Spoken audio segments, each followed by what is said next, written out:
Oops, there we go. Hello there. Let's see, let me double check that we are. Oh, great, we are broadcasting. Wonderful. So thank you all for joining us at this workshop with the Adobe Education Summit.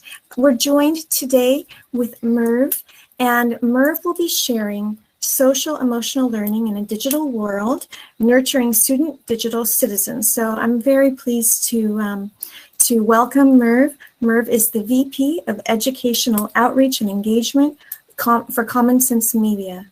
Merv's responsible for the overall outreach and engagement strategy for Common Sense Education and oversees a team that works directly with leadership to impact school communities using technology for learning and life. Merv collaborates with school networks, state-level organizations, community leaders, and national partners, and is committed to fostering a whole community approach to digital well-being while establishing supportive learning spaces for children and families to thrive in this world of media and technology. So without further ado, I'd like to invite Merv to share your screen and your presentation as we give Merv a very warm welcome, and feel free to chat any questions you might have in the chat available to you. So Merv, go ahead and take it away. Leona, thank you so much. And I'm so excited to be here with you all, as you can see here. Thank you for the intro. If anyone wants to share anything from today, I give you my approval to be able to share my image and all these great thoughts, and hopefully some great takeaways that you can hope to bring to other educators. So today, one of the things I want to do first is just make sure that you all know kind of like where I'm coming from. So I work with an organization called Common Sense, and we are a national nonprofit dedicated to improving the lives of kids and families by providing trustworthy information, education, and an independent voice when it comes to navigating the world of media and technology. And we do that in really three core ways. We rate, educate, and advocate.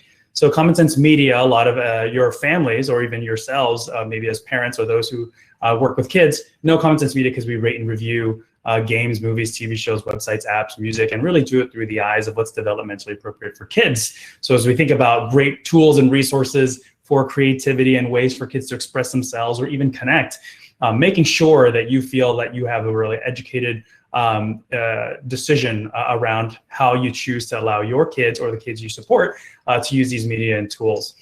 In education, we do a lot of that work, but really focus through the eyes of providing resources to teachers so that they can help empower themselves, and their students to harness power technology for learning and life. And that's where I spend most of my days, is working on the education side. And then we also, as we think about whole community approach, recognize that policy is a huge part of just ensuring that we can do these things for our educators, for our students, and for our families. And so our Kids Action team really works on making sure that there are policies that are in place and ensuring that connectivity is available to all kids, that privacy and student information and the way that students use media and tech are purposely made to support them, but not necessarily sell them out.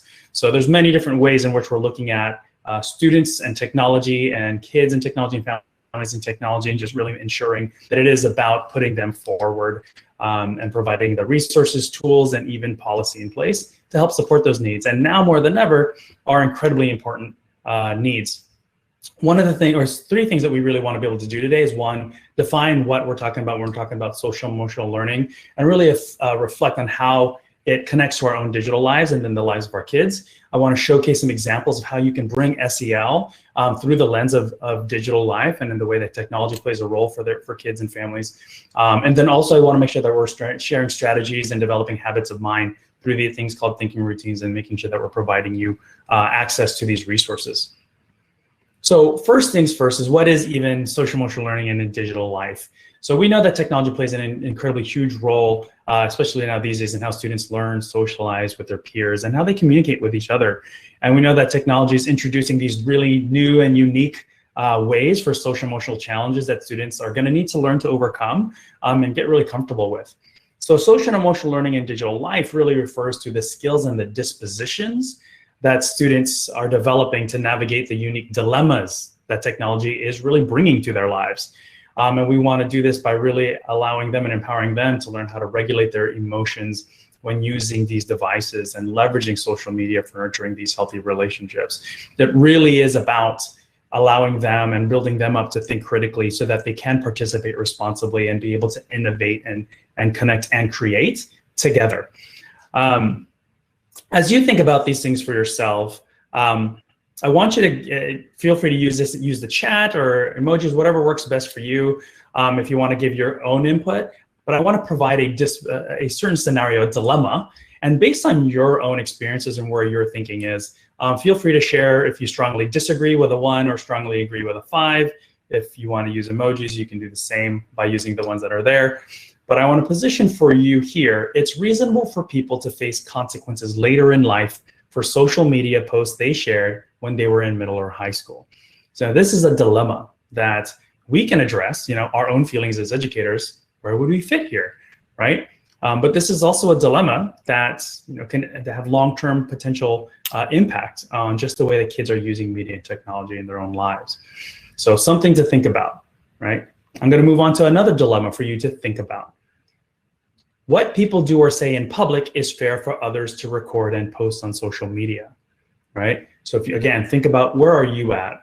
What do you think? Is it okay for people to post anything that someone says or does in public because they're in a public area, right?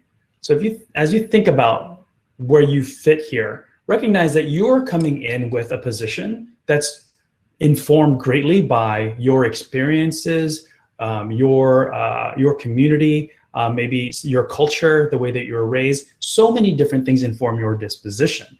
So as we think about the way that our kids, our students, are now having to make these types of decisions, and they're just figuring themselves out, learning about who they are and the place that they stay, it is really complex to be able to then expect them to make the right decisions when so much of it is being informed by their own experiences. So we also can't expect just to give kids a blanket response. Here's what you do. Oh, this is wrong, right? Really understanding why it's wrong, what leads to it, how does it inform them and inform their use is going to be incredibly important. So as we think about that impact of these dilemmas and these decisions, we want to recognize that when kids are receiving things like mean and harassing personal attacks or anything like that, it pays an emotional toll. And for the most part, kids and teens who have low social emotional well-being experience these negative effects in greater percentage, greater numbers than kids who might rate higher in that emotional well-being sense. So as we think about holistically our kids and what they're coming in with, their mental health, their feeling of well-being and support and resources that they have, whether at home or through schools, when kids are typically lower, we are really recognizing that it starts to affect them even greater. So social emotional well-being is incredibly important to address. We also want to recognize that additional pressures that we know the kids are getting, especially as you're thinking about our older kids, feeling the pressure to comply with photos, especially things like intimate photos. Again, I'm just showing you one of the dilemmas that we're hearing a lot about that really impact the kind of social emotional wellness of kids. And this pressure is real, right? 20 to 54% of teens have sent or posted these types of pictures of themselves, and mostly to significant others. But over 50% already know that, when they were receiving this and feeling that pressure, that they also know that they're not going to be staying with just that intended receiver. These things continue to grow and grow out. So that compounded pressure now of recognizing that here's what might happen. So now you're looking at the pressures of relationships, or pressures of of what could happen as you're using media and technology in part of your personal life, and now how it can flow into the social life through these platforms. These are many things that they have to consider. So it's incredibly important for us to think about how to develop strategies to support our kids in their well-being. Now, if you think about when you're a kid, there are certain things that you had to grow up with. Like I grew up and there was a train right around us, a cargo train.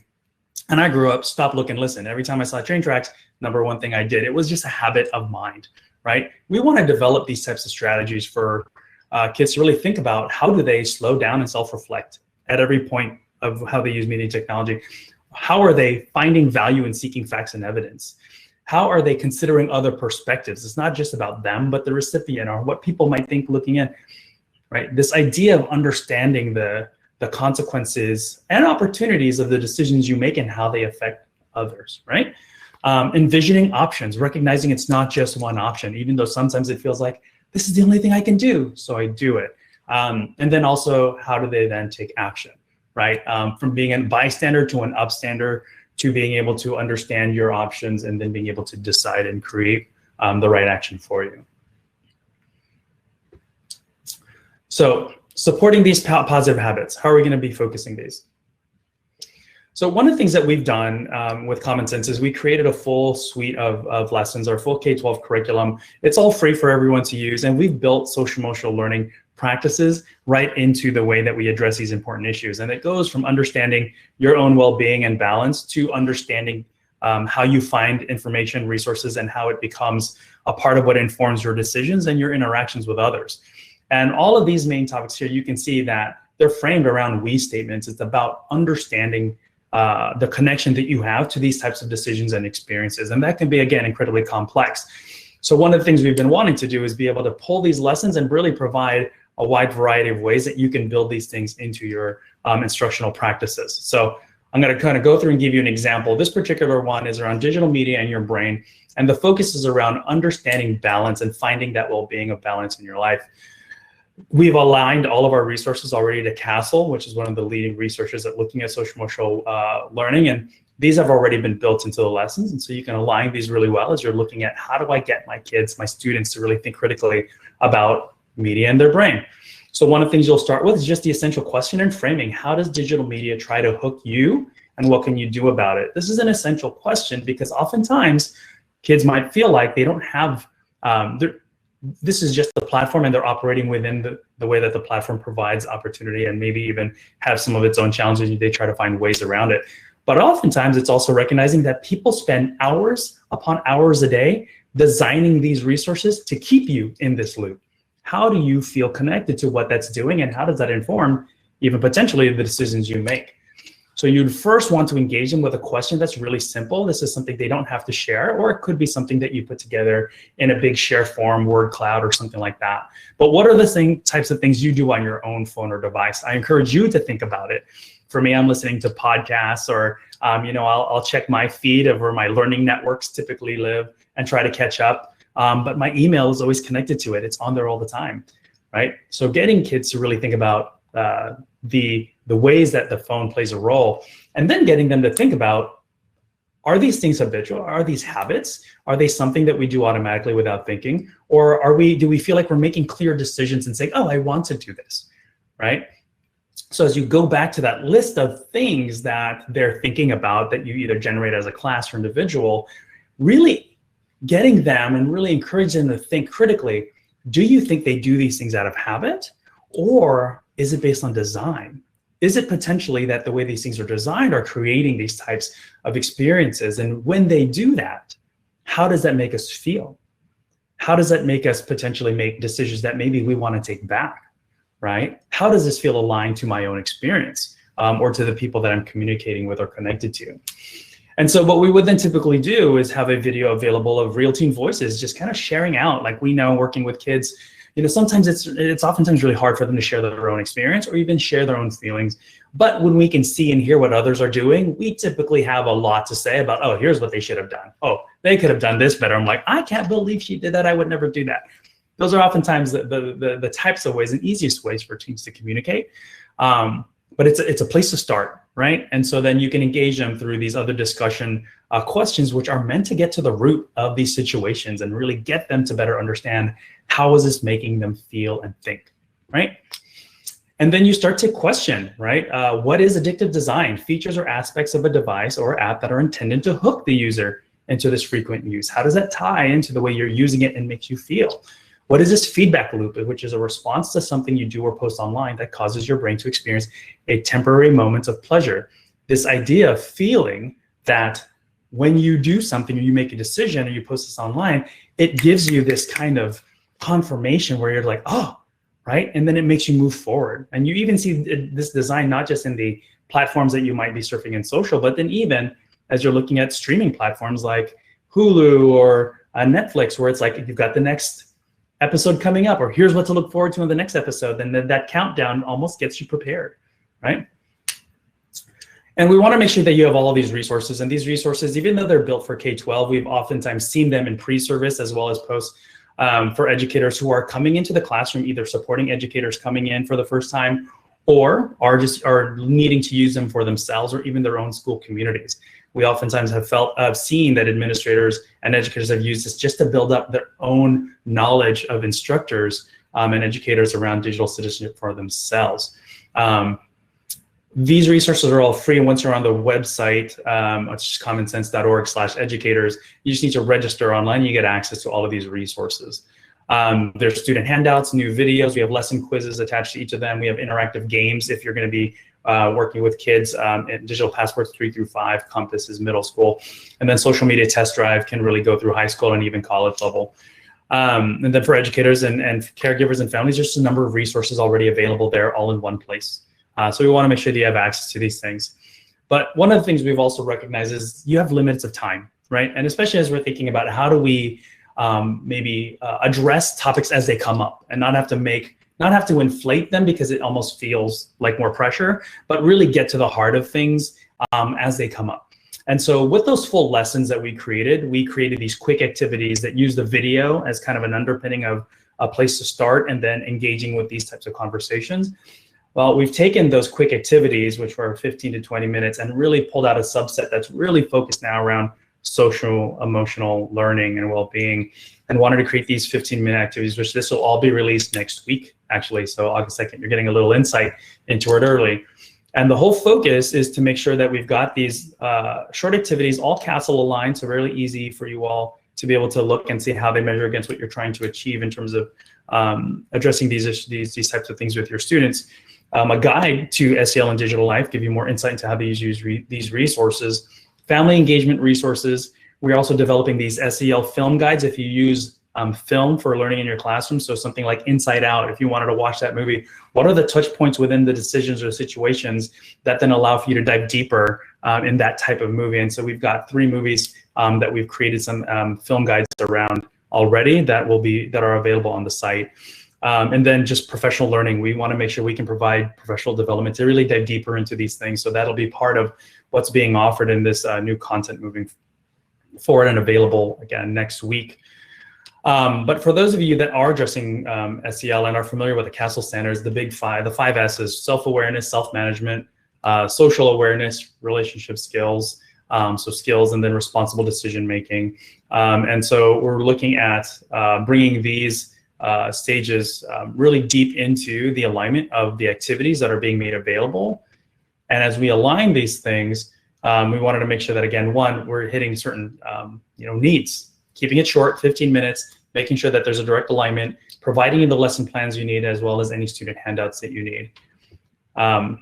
Just to give you a sense of how this grows and builds to whom you're supporting, elementary school, we know that elementary school students are at a stage where they are learning to use technology in schools to socialize with their friends.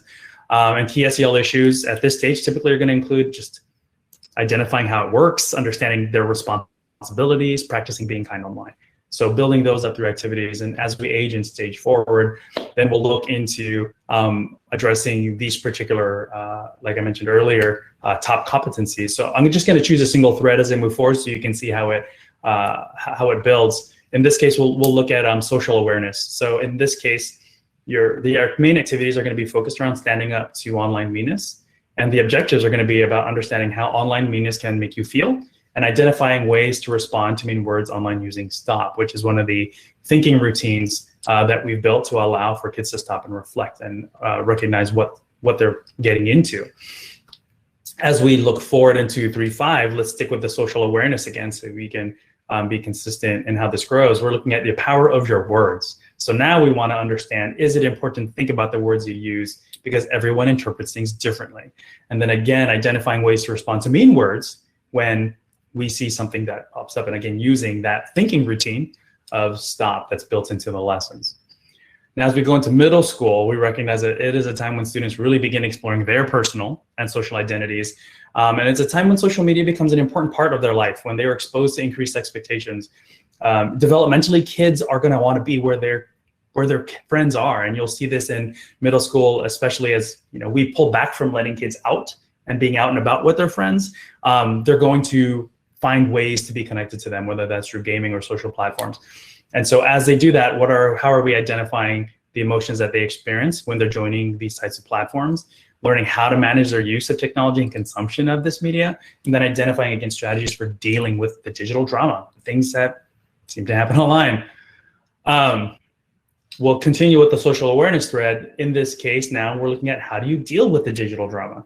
So reflecting on what is digital drama, why may it happen? Using scenarios to practice taking different people's perspectives, right? Understanding perspective taking, and then identifying the strategies that they can use to de-escalate digital drama. How do they potentially run into these, what can they do if they run into these issues and help to de-escalate these situations? High school, another big leap, right? So in high school, students are grappling with much more pressure to be more like adults and making those types of decisions. And beyond their immediate groups of friends, they're also looking at how technology can be incredibly positive influence in their life. But we all know that that comes with a unique set of challenges. So as we look about how we're trying to address this for them, we want to identify how to use technology in a way that feels healthy. We want to be responsible for the digital footprint on social media. So really taking ownership on how they're curating and sharing and the face that they're putting in front of others. And then we want them to be able to feel confident in how they respond to social issues like the presence of online hate speech, which becomes highly prevalent in these platforms. So again, as we look at the social awareness side of it, we want to analyze how internet has contributed to a rise in hate speech, and then recognize the demand for creating welcoming online environments and the opportunities to combat the hate speech. Again, thinking about the experiences as they age up and what they're going to run into. So I know that there are a couple of questions that were in here, so I'm going to answer some of these as I can, and please feel free to continue adding to them, and then I'll make sure that I can give you guys kind of actually why I speak. If you have your phone with you, you can go ahead and just scan this code, or you can enter in this tiny URL. It'll get you this slide, and there's direct links to these resources so that you have them. But some of the questions that are here already that I'm going to try and answer for you. The link to the presentation, here you go. And then Common Sense Research for Higher Ed. I mentioned earlier, we know that a number of higher ed schools and programs are using our resources as a way of being able to help build up pre-service educators. We are currently also working, we've got a number of professional development opportunities already live on our site. If you go to our events page under the education tab, you can find PD that's available, and that's available for any educator, higher ed, or educators in the classroom who are looking to expand their own learning. And so it is an opportunity to be able to kind of dive deeper there. You can feel free on Twitter, feel free to direct message me. I can connect you to some of the higher ed groups that are already building this into some of their outcomes for learning in those programs. So please feel free to connect with me that way. And then in terms of use policy for elementary, I can again, if you find me on Twitter, feel free to DM me, and I can connect you to some individuals who can give you examples of different acceptable use policies.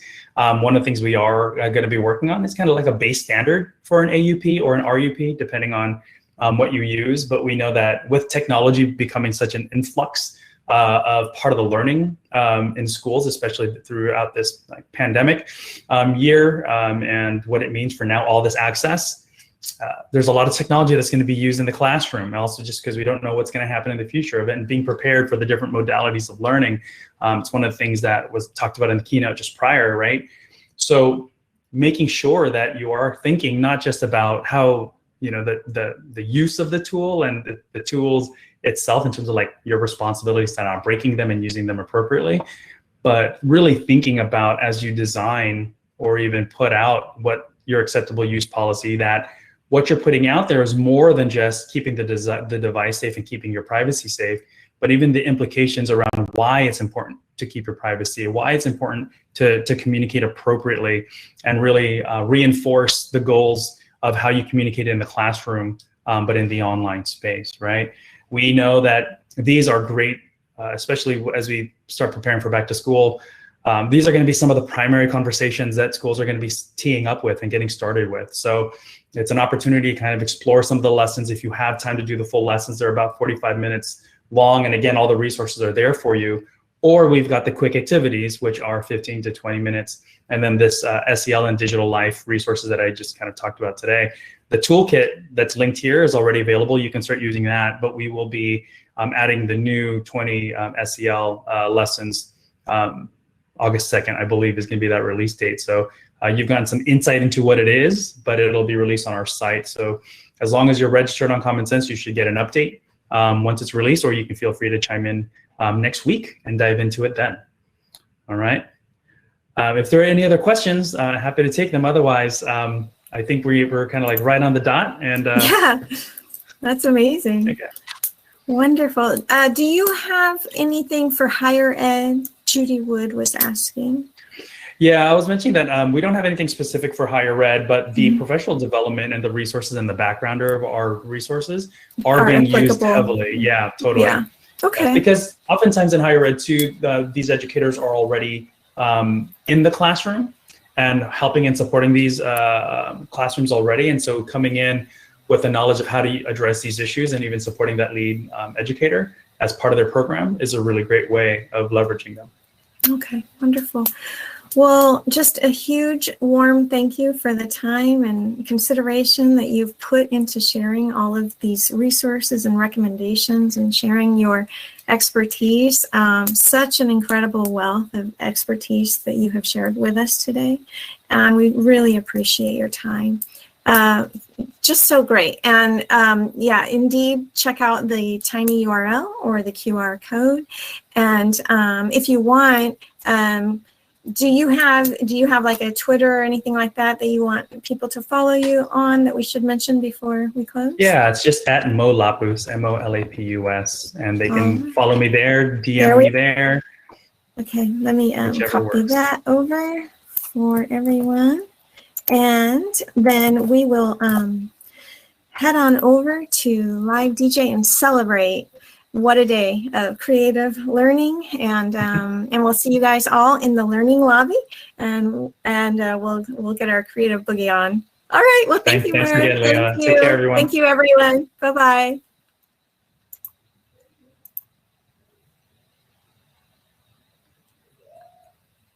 Okay. Wonderful.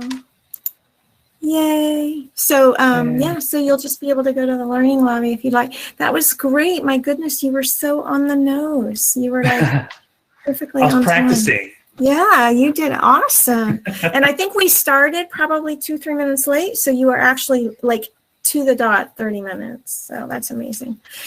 Okay, so it's time to do it. All right. Thanks, Leah. Okay.